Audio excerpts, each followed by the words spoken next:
Chapter 12. Except for the verse 9, 7 to 9. And as you open your Bibles at pinag sa screen, nais na Diyos na tayo ay makita ng Israel ang buhay. If God wants us to live a lonely and miserable life, hindi ho. Pero, end goal ba ng Diyos? Layunin ba ng Diyos na tayo mga tao ay nais ko rin makita healthy and wealthy lang? Well, of course, nais ko ng Diyos na tayo pagpala, pero hindi lamang po kayo hinahanap ng Diyos na yumaman lang at lumusog lang. Dahil kung yun po nais lamang ng Diyos sa atin, He will not be a just God. Pero basahin natin ang talata. Deuteronomy chapter 12, verse 7 to 9, begin.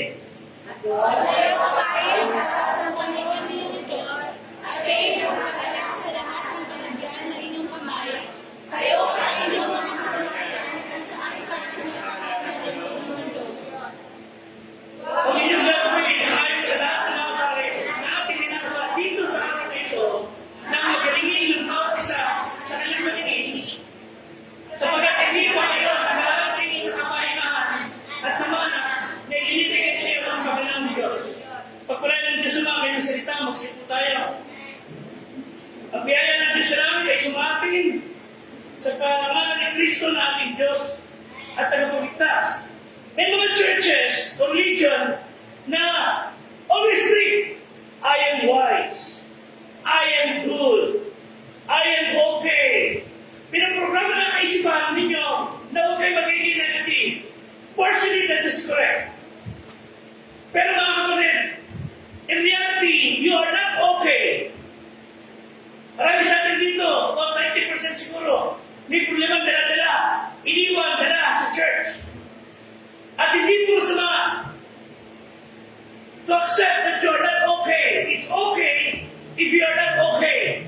Hindi po kasalanan na kayo ay makadama ng kalungkutan, hindi po makasalanan na kayo ay medyo nakakadama ng down. Pero huwag kayo manatili doon.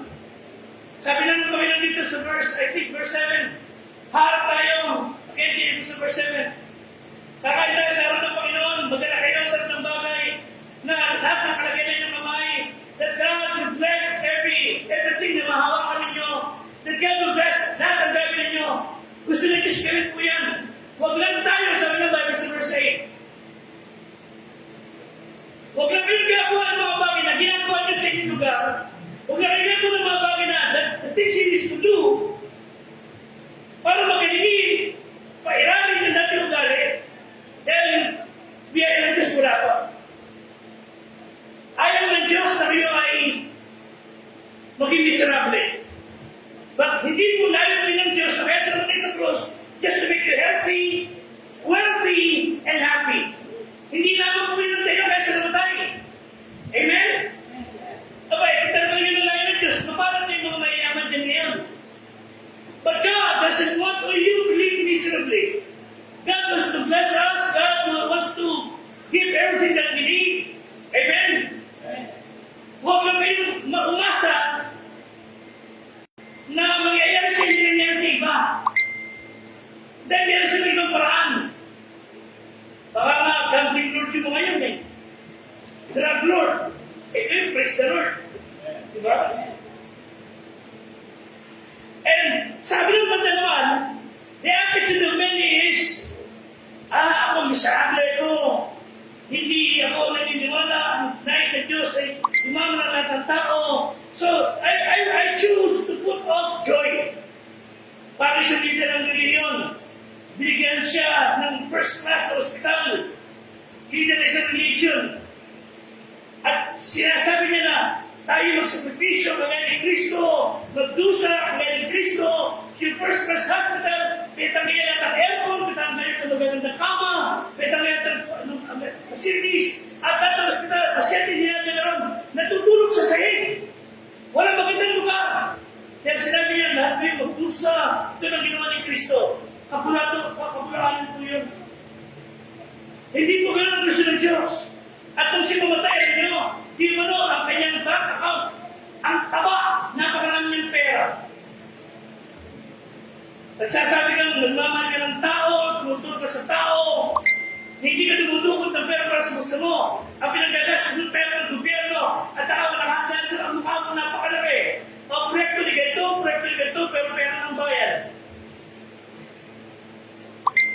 So both extreme.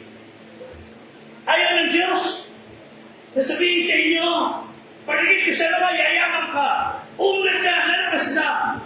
Ayaw din naman Diyos sasabihin, pagiging kasalawa, magtiis ka, kagaya ko. Wala pong ganun. Ang verse 7 po, sinabi, babasa natin, rejoice in all that you put your hand unto. Magkala kayo sa verse 7. Sa lahat na kalagyan ng inyong kamay.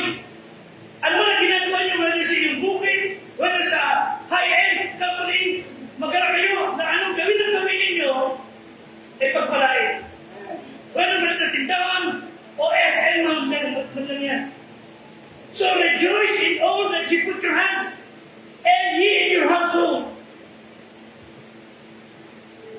Sa verse 18, hindi ko sinabi ng Bible. Verse 18.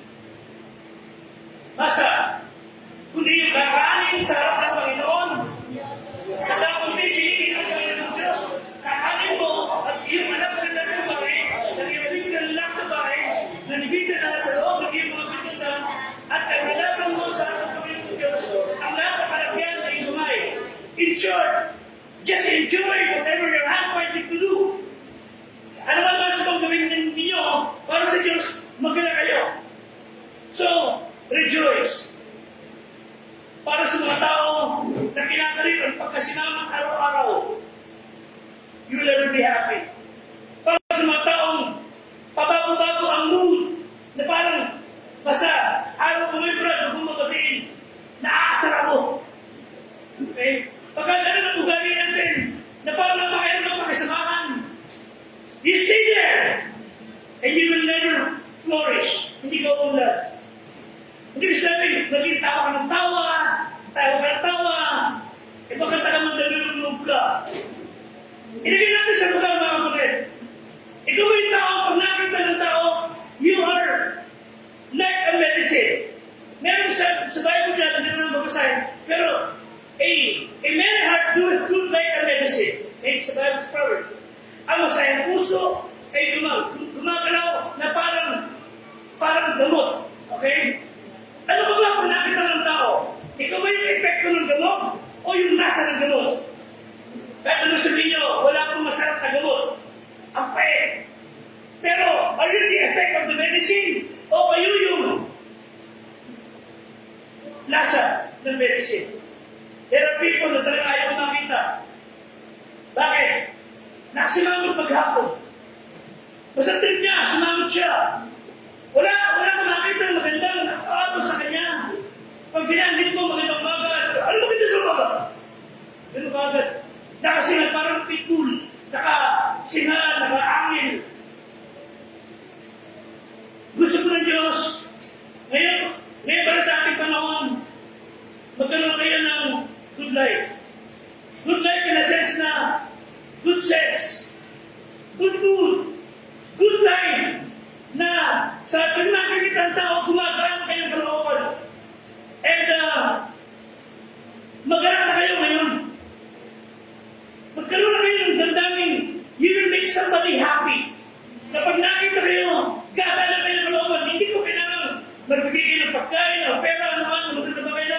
Hindi natin nakikita roon sa itong bagay. Yun na nakita kayo na pagkaan yung buhay ng tao.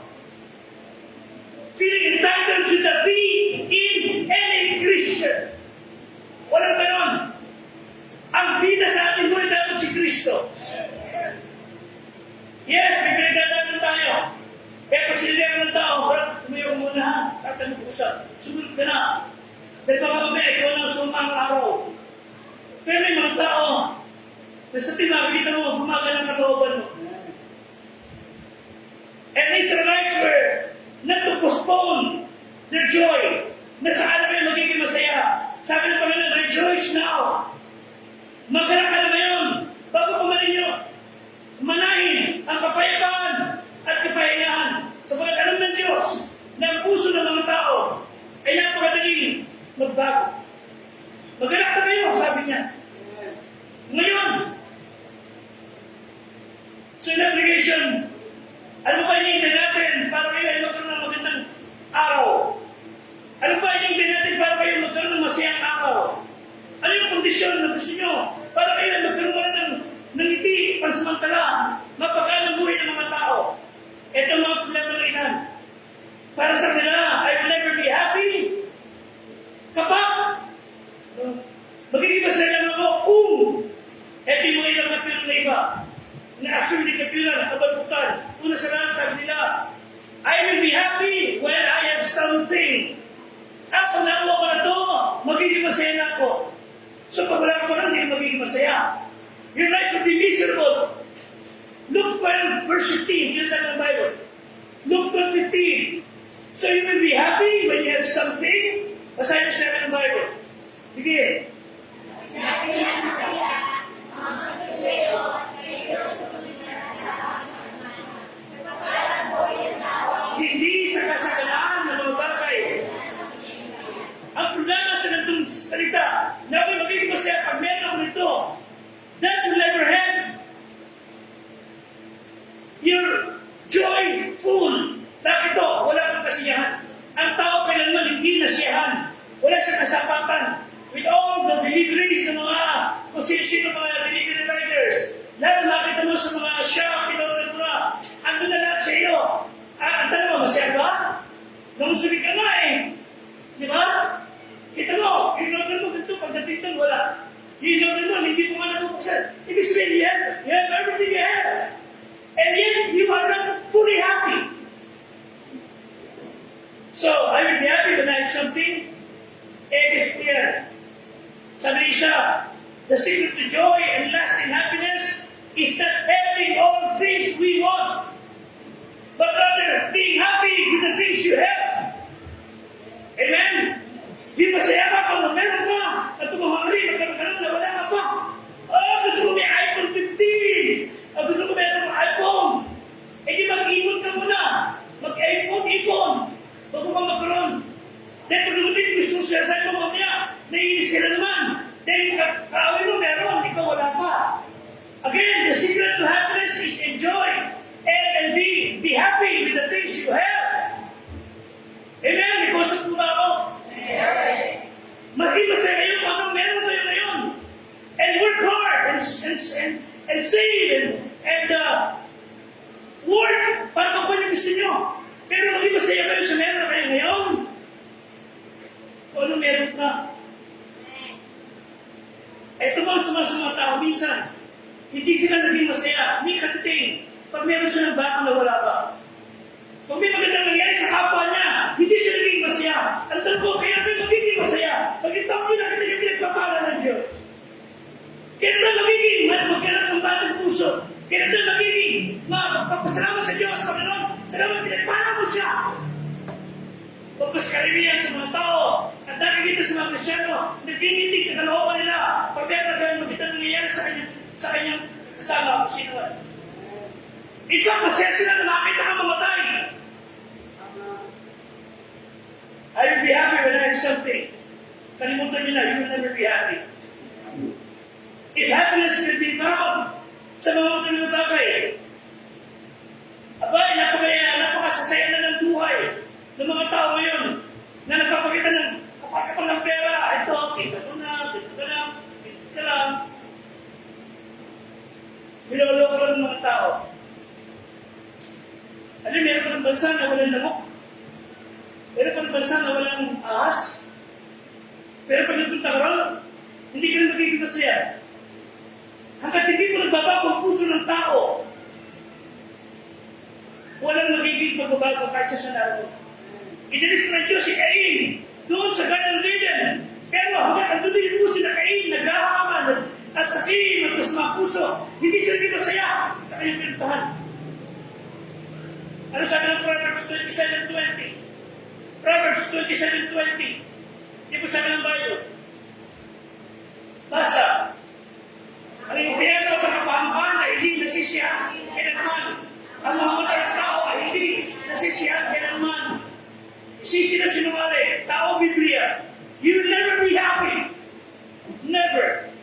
Pag ang puso mo hindi maayos sa harap ng Diyos. Guys, oh men, are never satisfied. Bakit ito? Kapag ang magpapasaya sa iyo puno, mga bagay lamang ng material. So, I will be happy when I have you something? Kalimutan mo na. Huwag mo na i-gusto ni joy. You decide, Lord, I will be happy now. Kahit nakakawal ng bagay niyan. Pangalawa, sabi nila, I will be happy when I have someone. Ako, Panginoon, pag binigay mo sa akin yung crush ko na yun, magiging masaya-masaya na ako. Binabasa na ako eh. Sabi, Pastor, pag-pray mo, Pastor, pag hindi ko siya napakasama, mamamatay ako. Ano ba yung pinili? Pinakasalam. Umiyak ka naman sa Pastor. May mga nagpuan siya sa mukha. Pastor, pag hindi ko siya nahimulay, mamamatay ako. Sabi ko sa ano, makasal kayo, mahiwalay ka, mamamatay ka din. Pag ipinilip mo, you will never be happy. Pag lang ko sa iyo, Pastor, hindi totoo yun. Kung hindi Kristiyan yan, ikaw magaling siya sa Diyos. May kausap ko ba ako? Kung hindi Kristiyan yan, yung boyfriend o girlfriend, hindi na aamin sa church, hindi na dahil sa Panginoon, sila magpapahiro na yung buhay. Hindi yun. Hindi magiging masaya. You will never be happy kung hindi mga Kristiyano ang pinapangarap nyo, mga pag-asawa. Pag hindi mo naging kumara yun, ako, si Daniel siya, o kaya si ganito, hindi ka magiging masaya. Bakit? Mahirap ang kasundan yan, kaya minyaman yun eh. Papresik lang tayo. Hindi nyo kaya. But you will be happy kung yung tao yun, hiningin nyo sa Diyos at binigay ng Diyos. Ano sabi sa 1 Corinthians? O 2 Corinthians 6:14? 2 Corinthians 6:14. Basa.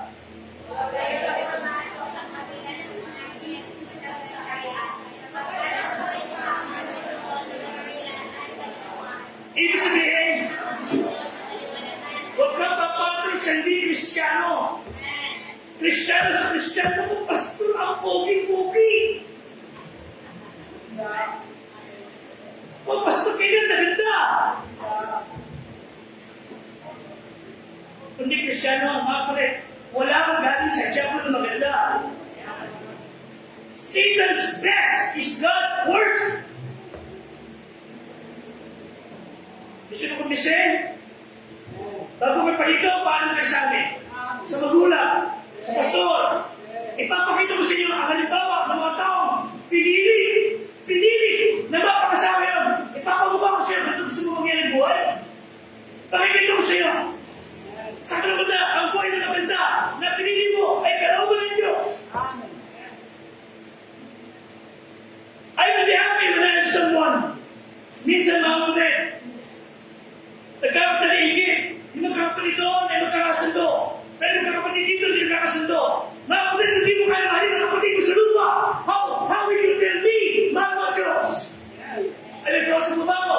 Kung meron ka na sinasabi, mahal ko, ang Diyos, mahal mo dapat kapatid mo. Gusto, kahit demonyo yun, kahit demonyo yun. Hindi ko sinabi, mahalin ko ka demonyo niya eh. So sabi mo, pakita mo yung pagbawa mo. Kasi Kristiyano ba? Anak ka ng Diyos. Ang sakit mo sa kalooban ng sa tahanan mismo. Magkamag-anak, nagpapatayan. Nagbigyan ng example. First, 2 Samuel 16:11. Ang sama ng kalooban ni David. Haring David. Pinatay niya Absalom ang kanyang mga kapatid. Anak ni David. Pinipapatay mga mahal sa buhay. Pati si David gusto niyang patayin. Ano sabi ni David? Basa.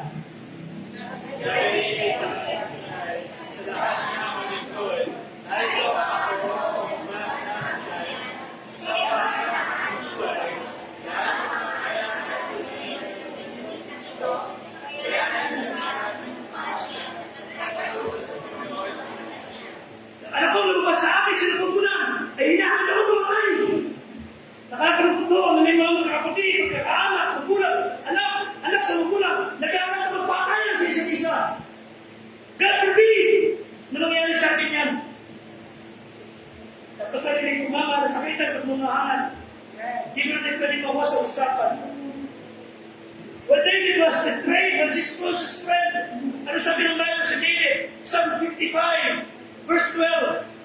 Hindi na siya halos patayin na kanyang anak na si Absalom. Halos palayasin siya sa kanyang ariyan. Psalm 55, verse 12, nabasa. Sapagkat hindi kaaway ang tumuhagi sa akin. Akin na sana nabata. Hindi rin ang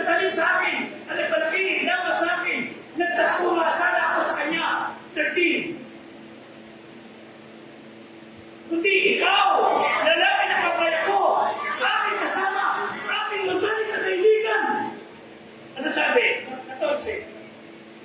Tayo ay maligaya at napayuhan magkasama. Tayo ay malapit na magkakamay sa bahay ng Diyos. And yet, ikaw ang prasangsakang laban sa akin. Huwag saan mangyari kayo magkakaibigan. Isang araw magtitirahan, mag-aaway, magkakampikampihan, mag-iirapan. Sundutin sana namin ang limang mata. Kastigin sana tayo ng Diyos. Ikaw na kaibigan mo, kasama ko ng malakad. Magkakamay tayo. Isa pa na pinagkakainan. Ngayon kung tirahin mo, uwi na lang. Wala lang pinagpasama sa iyo. Ano ginawa sa iyo ng tao yan? So kada sa tingin mo makikita kumukulong dugo. Baka naman ikaw ang masama ang puso. Ang ganda ng pait sa kapwa mo, mahal sa buhay, kaibigan. Okay kasi mo ng Diyos. Pero yun lang, nagingit ka talaga ko kay Pedro. Kaya siya namamaya, tapos tumataba. Nagingit ko sa tinakakita mo siya. Basta nagagalitin ako sa kanya. Basta, tin ko lang. Mananagot ako sa Diyos. Mananagot ako sa Diyos. I will be happy when I have someone. Or I will be happy when I don't have someone. No. Kung Kristiyan ka, do not put off joy. You should be happy. Meron kang kasama na yung mahal sa buhay.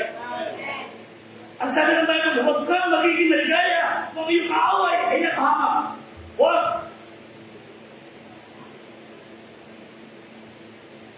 Ang tao, kaibigan, kasama sa lahat ng bagay.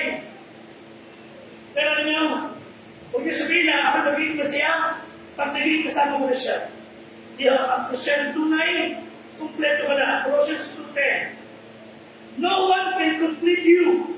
Kumpleto ka na kay Kristo. You are complete in Him. Basa.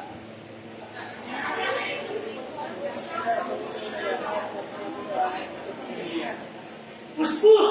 Kayo na puspus. You are complete in Him. So do not postpone joy. Number 3, sabi ni Isa, I will be happy when I have something, when I have someone. I will be happy when I have situation. Pag nangyari ito, I will be happy. Napagkatindi ito. I will be happy when I have my goal. I will be happy when I have my dreams. I will be happy when I have this and this. Habakkuk, chapter 3. Habakkuk 3:17. And 18, basa. Sapagkat, ang puno ng igos ay hindi mo marapa. Hindi makapagman ng bunga sa mga puno ng upas. Ang mga kalibo ay mamilika. Ang mga bubri ay hindi mabibili ng pagkain. Ang kawan ay hindi maikawin sa punungan. At hindi magkaroon ng bahan sa sinuman. Verse 18.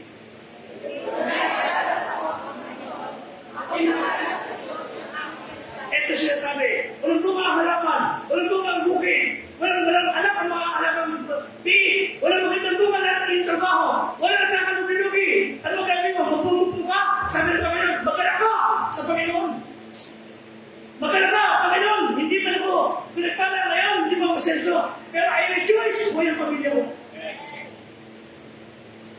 I rejoice. Kapili ko sila. Wala nang pagmamalagi. Do not postpone joy. Pangatlo, I will be happy when situation takes place. Pagod sa akin, hindi ho. You will never be happy. In closing, kung sa buhay na ito, kakaroon mo ang pagsimangon, pag-aarap ng sisihin, lahat ito, inaangilan mo, wala kang makita mabuting bagay. Pinipili mo lang ang magiging kurso natin mong pakisamahan. Hindi sabihin mo kasama ka. Ibig sabihin talagang wala kang mabuting nakitang bagay sa iyong kapwa. Lahat sila masama, ikaw mabuti. Hindi po ganyan ito ng Kristiyan. At ito ng Kristiyan, we'll see things through the perspective of God. Ito na ang gawin natin. Paano na gagawin ko sa maraming bagay? Anong gawin ni Kristo kung siya nasa kalagayan mo? Yun ang gawin ninyo. Anong gawin ni Kristo pag ikali sinisigalan, inaaway, inaata, ino-offray? Anong gawin ni Kristo kung siya nasa kalagayan mo? Yun ang gawin ninyo.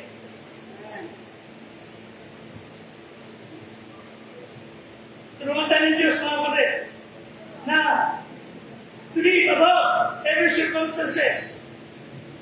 Pilitin natin na kumilos bilang Kristiyano. Huwag tayong pabebe. Kristiyano ka para mag-akay, maging mabuti ng totoo, maging maayos na testimony kay Kristo. Hindi ka niligtas sa Diyos para wala kang gawin. Ang tunay na Kristiyano may ginagawa para sa Panginoon. Ilan taon mo ng Kristiyano? Nakapag-akay ka naman ng kaluluwa. Nakapag-pray ka man na ba bago kumain? Next time mo naman ba sa Kristo sa mga kaibigan? Ba't sa buhay? Mula mo ng Kristiyano ka. Ano na ginawa mo para sa Diyos? He has done that for us. Ang magagawa natin sa Kanya, pag-ipunan siya. You're either enduring the ride, or should I say, enjoy the ride. Mga tao, lalo mga Kristiyano, pag ginagawa ng kaluluwa, magiging masaya ka. Tingnan sa Psalm 126 verse 6, kung nagkakamali. Psalm 126 verse 6. Gawin natin ang layo ng Diyos. Basa mga kapatid. Siya,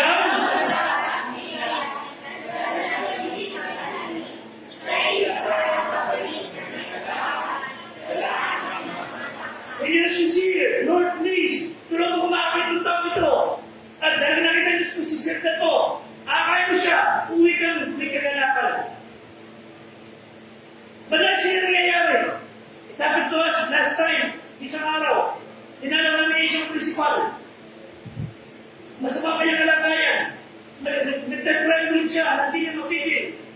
Pero maganda nun, tumanggap sa Panginoon, pati dalawa yung kapatid, pati Mumbai nagka-pray, at pasaya kami nakapagintod sa Panginoon. Pero ang tayo Diyos matuto mag-akay. Matuto tumilo sa kanyang kalooban. Last verse, Ecclesiastes 11:1. Ecclesiastes 11:1. Basa.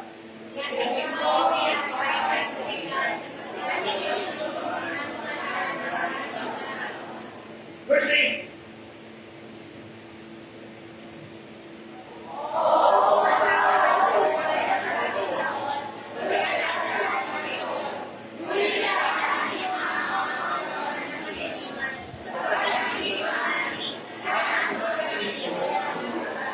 Maganda kayo sa lahat ng ito, meron kayo. Pero hindi siya sayangin, huwag kayo magbababa ng armas. Dahil yung mga dati na kadiliman, pagsubok. Ibig sabihin, maging mataas, maging matalim tayo.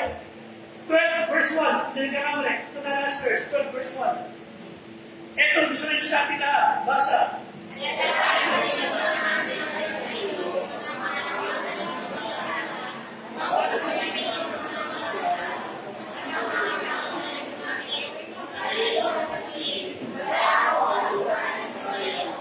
Okay, last verse.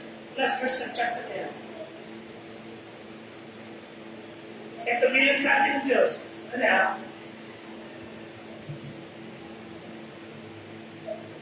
For this is the duty of man. Yung verse na gusto ko makita. Yeah, thank you. Pakibasa natin. Sige.